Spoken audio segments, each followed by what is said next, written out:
Part of what we're trying to do to achieve those goals is like take really big, audacious points of view on the world and then train ourselves to be patient. And it's really, really hard. The entire society is set up to not be patient anymore. Consumer internet businesses are about exploiting psychology. And that is one where you want to fail fast because people are unpredictable, and so we want to psychologically figure out how to manipulate you as fast as possible and then give you back that dopamine hit. We did that brilliantly at Facebook.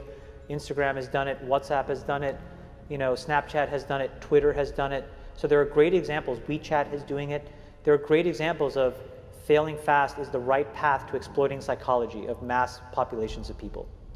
I feel tremendous guilt. I think we all knew in the back of our minds, even though we feigned this whole line of like there probably aren't any really bad unintended consequences. I think in the back, deep recesses of our minds, we kind of knew something bad could happen. But I think the way we defined it was not like this. When Facebook was getting going, I had these people who would come up to me and they would say, I'm not on social media. And I would say, okay, you will be. And then they would say, no, I value my real life interactions. I value the moment. I value presence, and I value intimacy. And I would say, well, you're a conscientious objector. That's okay. You don't have to participate, but we'll get you eventually. and like, I don't know if I really understood the consequences of what I was saying. Because the unintended consequences of a network when it grows to 1 billion or 2 billion people, and it literally changes your relationship with society, with each other, with it probably interferes with productivity in weird ways. God only knows what it's doing to our children's brains. If the thought process that went into building these applications, Facebook being the first of them to really understand it, that thought process was all about how do we consume as much of your time and conscious attention as possible. And that means that we need to sort of give you a little dopamine hit every once in a while because someone liked or commented on a photo or a post or whatever. And that's going to get you to contribute more content, and that's going to get you, more likes and comments. I mean, it's a social validation feedback loop that it's like it's exactly the kind of thing that a hacker like myself would come up with, because you're exploiting a vulnerability in human psychology.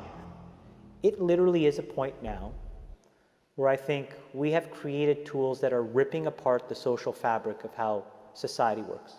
That is truly where we are. And I would encourage all of you, as the future leaders of the world, to really internalize how important this is. If you feed the beast, that beast will destroy you. If you push back on it, we have a chance to control it and rein it in. And it is a point in time where people need to hard break from some of these tools and the things that you rely on. The short-term dopamine-driven feedback loops that we have created are destroying how society works. No civil discourse, no cooperation, misinformation, mistruth.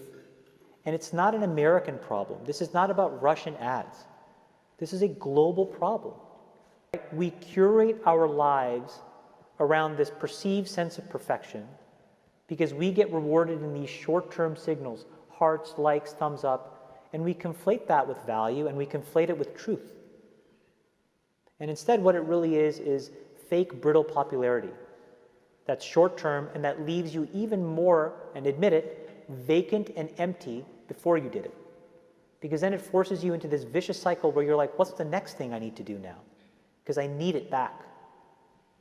Think about that compounded by 2 billion people. And then think about how people react then to the perceptions of others. It's really bad. So you're training your brain here, whether you think it or not, whether you know it or not, whether you acknowledge it or not. Acknowledge that these things where you're spending hours a day are rewiring your psychology and physiology in a way that now you have to use to go and figure out how to be productive in the commercial world. So if you don't change this, you are going to get the same behaviors over here. Change this. There's a reason why Steve Jobs was like anti-social media. I am telling you I'm not on these fucking apps. I'm not him by any stretch of the imagination. But I am proactively trying to rewire my brain chemistry to not be short-term focused. I'm telling you they're linked.